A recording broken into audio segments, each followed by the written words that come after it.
যিহেতু টমটমৰ বাবদ তৃষ্ণানাথে আমাক পইচা কালেকশ্যন কৰিবলৈ দিছিলে আৰু সেই তৃষ্ণানাথক আমি পইচা দিওঁতে আমি এইবিলাক একাউণ্টছৰ যোগেদি পইচা দিছিলোঁ। এইবিলাক একাউণ্টছৰ যোগেদি আমি পইচা দিয়া হৈছিলে যিহেতু আৰু এতিয়া আৰু তেওঁ আমাক এইবোৰ ফটো বা আমি বিচাৰিছিলোঁ যিহেতু তেওঁ চৰকাৰী বিষয়ববীয়াসকলৰ লগত জড়িত থকাৰ কাৰণে এইবিলাক আমাক দেখুৱাইছিলে। এইবোৰ ফটো আমাক মোবাইলে চেণ্ড কৰিছিলে। এই ফটোসমূহ মোবাইলত বৰ্তমান এতিয়াও আছে। কপিটো মই আপোনালোকৰ আগত অৱগত কৰিছোঁ। এই একাউণ্টছবিলাকৰ যোগেদি তাই আমাক ধন সংগ্ৰহ কৰিছিলে।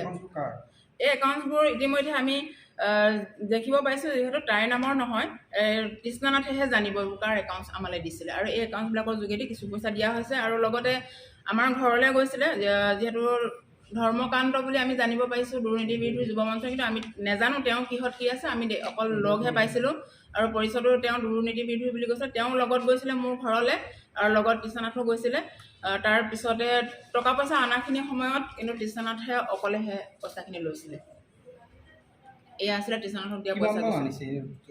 টোটেল তাই 9 লাখ টকা দিয়া হৈছে তৃষ্ণানাথক।